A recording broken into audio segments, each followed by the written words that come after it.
Hello everyone. Today I will be featuring the upcoming Tier 10 French cruiser, the Colbert, a premium cruiser in this case. The matchmaking we have is actually highly competitive, as you can see. It's basically pure Tier 10s. We got two Tier 9s, which is an Iowa and an Alaska. And Alaska, of course, infamously is very strong against all types of cruisers, so not that forgiving of a matchmaking. They also have a Midway, which is pretty much one of the best carriers in the game. So matchmaking wise, we are up for a battle, to say the least. Now, I featured the Colbert before. The Colbert is of course the French idea of an Atlanta.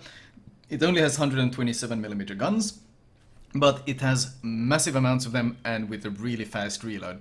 The gun caliber is only 127mm, which I will get into more. Well, I've covered this ship before, and I wasn't really that impressed by the design Wargaming has gone for, because their concept of the ship is that they want to make a high risk, high reward type of ship. Now the reward is certainly there with the raw damage, but I don't really think the high risk that is supposed to exist really actually exists. And even worse is that they've actually, well, they buffed the ship significantly since the last time I featured it. I already considered the ship quite strong, and now they've actually gone out of their way to buff it even further. Now, there has been one nerf, and that is a detectability range by air, which has been changed from 6 kilometers to 7.4, which means you can't ambush planes the same way, but it doesn't really change the way you can just shred the planes if they try to spot you. But no more ambushing planes and shredding them, there's more counterplay for the carrier. This is perfectly fine. The issue though is, it's supposed to be a high risk ship, but they have reduced the risk so much. First of all, they have given it the improved acceleration dynamics at the start of the movement. What that basically means is that you have the Royal Navy cruiser acceleration. You are very quick at accelerating, reversing, and all sorts of things, especially with the French speed boost active. They've also increased the repair party from 2 consumables to 3, which of course means that if you're running Superintendent and the premium consumables, as you absolutely should on a tier 10 cruiser, you have 5 of these heals. So 5 heals, which is already significant. And they have actually increased the power of the heal significantly. Normally when you get hit, basically, when you get hit in the casemate means any part of your ship that is not the Citadel. Normally if you get hit, let's say you eat a HE damage or you eat a penetration, you can heal 50% of the incoming damage. Well, they changed it so that the Colbert can actually heal 60%, so obviously your heal is much more effective. And they changed it so that it can heal 50% of your Citadel damage instead of the usual 33%. So even if you do get punished, you do get caught broadside and you eat a Citadel, well, you can recover significantly more of the health than pretty much any of your competition, with the exception, I would guess, is Royal Navy. So you don't have the Royal Navy super heal, but you have very powerful healing potential. The other aspect, of course, of this high risk, high reward idea that they're trying to sell is most of the time you're going to be doing what I'm doing right here. And that is, well, sitting undetected behind an island and melting anything that comes your way. The guns are only 127mm, nothing has changed there, and the pen is only 21. With IFHE you can buff it to 27. Even then though, that's really only impactful when we're dealing with heavy cruisers that have 27mm armor. When we're shredding battleships, you're gonna be shooting at the superstructure anyway. Like, you saw how quickly that guy melted, and the only part we were actually targeting on him was the superstructure. We can't pen his bow or stern, they're 32, we can't pen his deck armor, it's 38. So this is just the raw damage you can get from just farming the superstructure. It's also the best fire starter in the game. No other ship can start fires as quickly. The carrier actually decided to go in for a drop on me, but he's not gonna probably do that too often in the future because, well, as you can see how much I can heal back of the damage he dealt, and the fact that he loses his planes every time he does that. We are 5 minutes in the game, we got about 50k damage and 5 fires, and you can see this guy burning like a bonfire. He's running for his life. They have nerfed the range, or well, the range without the range mod is 15.5. This is with AFT. You pretty much have to build AFT on it now because they've reduced the range so much, and you kind of really want to build the likes of BFT as well because it benefits your AA and your gun power as well. So you're locked into a very predictable spec, so to say, and I don't think this ship really should exist in its current state. Now, I like the idea of a cruiser that's very good against, for example, carriers. He goes straight for my defensive AA, my focus fire sector. The AA is still monstrous. They haven't really changed that. Nothing about that has changed. My issue really is that they keep reducing the risk that you're supposed to have while playing it, while not doing anything about the reward. Now, the reasoning is that, well, based on their stats, people have they've had not that high average damage. The problem is they only look at the games where someone sails out on a Colbert and pretty much gets instantly deleted because they gave full broadside. And the Colbert gets quite easily deleted in these situations. But if it's in the hands of someone playing in a division, you get a friendly smoke, or it's just in the hands of a player who knows what they're doing, this is probably one of the most poisonous ships in the game to play against. As you can see how they try to just push around this flank and the sheer weight of the shells that I can throw their way. I'm not running survivability expert. That might actually be an option to run on it, considering you have so much healing power now and the health pool is so low. But the basic build is priority target, adrenaline rush, and last stand. You actually really need to run last stand on the Colbert because it has the squishy French rudder of the usual low to mid tier French cruisers, which means that you will lose your rudder all the time. I also run EFT for the faster reload, Superintendent for the additional heal, additional speed boost, additional defensive AA, all skills that you will be using very, very often.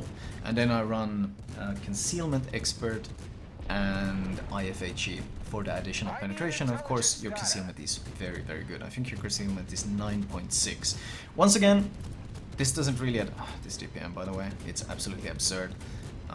The DPM of this ship is so much higher than any other ship. I think the Wooster and the likes, they sit around, is it 340-ish? 300, no, I think it's the Wooster is at 344 DPM. Salem is at 275. The Colbert is at 592,000. And that's not counting in how much you can enhance it by the likes. For example, BFT gives you a 10% reload buff. So we've broken 100 and what? We got 110k damage right now, and we are still only 8 minutes into the game. Alaska pushes around a corner, and well, first of all, here you can see the power of the acceleration. This is with a broken engine and no speed boost. We have really no issues of disengaging from him. And now you get to see what the DPM looks like when you get to shoot someone who can't shatter your HE. The DPM on the Alaska isn't actually that impressive. What is crazy is when the Yoshino comes around the corner. This is what the highest DPM in the game looks like, and it's not pretty. They citadel me, I heal, I speed boost, and look at that damage. Look at that poor Yoshino. They really, really should be focusing me. He's focusing the Des Moines, because he thinks, well, the Des Moines is going to be the threat, but he does not understand the weight of the HE that's coming his way. So we are now, what, 165k? Alaska doesn't kill us, we've created so much distance. The ship is also one of the fastest in the game. I mean, the only one that can actually beat you in speed is the Henri. You outrun everyone else. Henri with speed boost is 44 knots, you do 41.6 with the speed boost. Everyone else is way below 40. I mean, something like an Alaska has no chance of catching you, neither does the Hazuma. And as soon as we create distance where he can't consistently get those big hits in because we're angled and kiting away and making life hard for him, well, it doesn't really become battle anymore. It's just a farm fest. And this is really one of my issues, is that where's the high risk? They've given it too many buffs. They've given it too many advantages that mitigates this high risk that's supposed to exist. We're closing in on 200,000. The game is only halfway through. With the speed boost, I'll be able to rejoin the battle quite easily. With all the healing power that I have available, I'm going to be able to heal up quite a lot before I even rejoin the battle. When you fight some targets that can't shatter any of your damage, for example destroyers, well, you're gonna see it soon, it gets even more disgusting. So the concept of the ship is that it's supposed to be high risk. That kind of applies to the low HP pool. It's true, it has one of the lowest HP pools at 36.1k, and it kind of applies to the armor. It has very squishy bow and stern armor. The problem is, because of the speed, the handling, the turning circle is insane, by the way. It has a 620 meter turning circle. For reference, the Minotaur has a 660, the Worcester has a 740, the Henry has an 840. So huge advantage in maneuverability. The rudder shift is also excellent at 9.2. Not quite as good as I think Worcester's 8.1, but with the turning circle, you turn on a dime. The speed adds into it. You're of course stupidly fast. You're extremely stealthy. It's, in terms of handling, amazing. In terms of concealment, amazing. Carriers can't really touch you because the AA is amazing. So there's not really much stopping you from being, especially in the hands of a competent player, there's not really much stopping you from just being able to hide behind islands and constantly reposition when the need be and survive. And do what I'm doing here, which is completely shred the opposition. I'm asking the Des Moines for a radar because I know there's a DD somewhere there. I just saw him shoot, so we're trying some blind fire. I shot him earlier with some blind fire. That's another thing, you don't really need the radar with this ship, because as soon as someone tries to shoot you from a smoke, you just shoot them back, and even if they can see you and you can't see them, you do so much DPM that you still out-trade them. Let's see, will the Des Moines actually radar? Nope, but the gearing gets caught anyway, and he really can't outrun me if I go in a straight line with speed boost, but considering he's spotted, we don't need to. And against destroyers, well, not exactly a pretty sight, is it? We have our heal is up again, we're back up to half HP, we were almost dead at one point. The game that looked like a loss is now turning into pretty much a decisive victory. You did see some of the AP DPM earlier as well, and honestly, there are some clips on my Twitch, and there are some highlights of the AP DPM. Anything giving broadside to you will melt so stupidly quickly. It's nasty, and that's really all you have to say. It's just really, really nasty. And of course, that it's kind of infamous for the fact that if you run the full gun build, with the full BFT and the reload mod and everything, you can actually reach 990,000 DPM, so a million DPM with the AP. Once again, that's a lot of reward. Do you think the risk is enough? I'm sure we're gonna see a lot of like poor players. We will see a lot of bad players who will charge out full broadside and they will get deleted. But anyone even slightly competent, or God forbid, anyone who's divisioning with, let's say, a gearing, who has a smoke available whenever he needs it, he's gonna make that game so incredibly poisonous for the entire enemy team. How do you deal with that?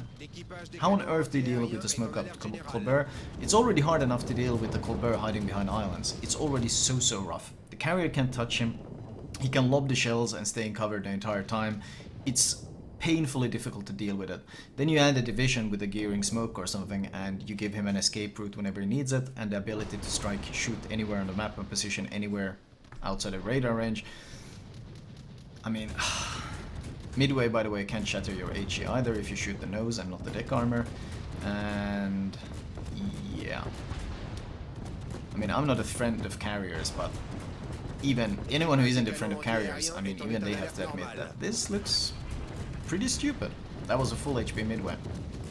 He's no longer full HP. That's a dead Midway. At this point, we're up to 273,000 damage. Still got 5 minutes to go.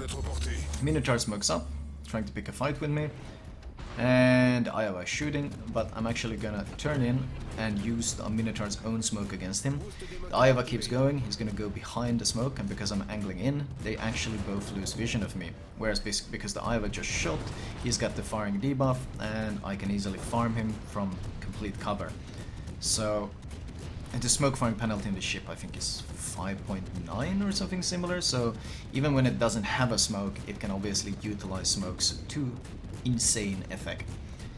I'm playing very aggressive here because, well, because of the agility, I'm not too afraid of being killed.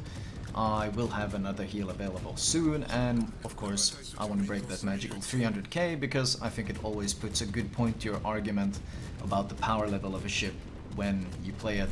We were given these ships, what, 2 days ago? And I already got my 300,000 damage game in the Colbert. That's worrisome. And it's worrisome that their last decisions have been buffing this ship. And at the same time, they've been nerfing the likes of Yudachi. They've been nerfing the likes of Siegfried, which are ships that are, in my opinion, are in a terrible state and should absolutely need the buffs.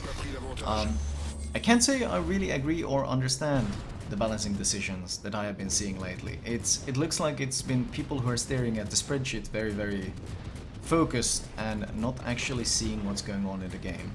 And I don't care what the spreadsheet says about the Colbert.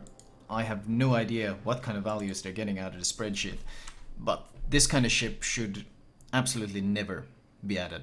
It should not become a part of the game, because this is poisonous. This is ridiculous. This is 326,000 damage, 24 plane shot down. This is a 1.1 million credits without, like, it's a stupid amount. I wasn't even running like the full flags that I could.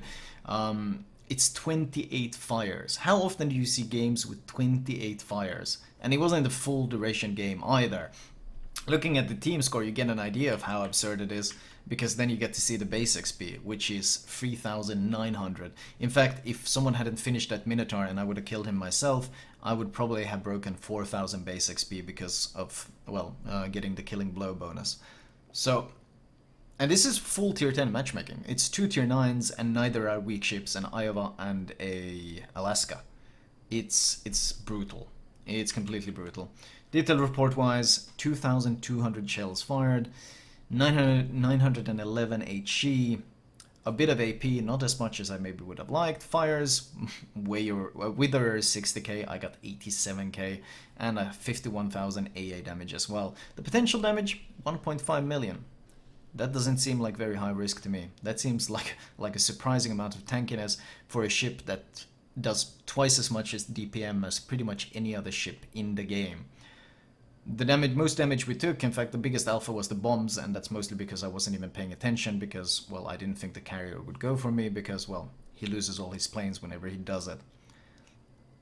Let's hope that Wargaming understands to not add this ship to the game, especially not in its current state. I've been seeing some questionable things like the Slava and this one being pushed through by Wargaming. This one, the Smolensk, the Slava, these are all highly debatable ships that don't really fit the game, and like Smolensk, well, let's not even get into Smolensk. You know what? I'm not even gonna go on a rant here. Thank you guys for watching. Thank you for following, and I hope you guys enjoyed the vid. I will talk to you guys later.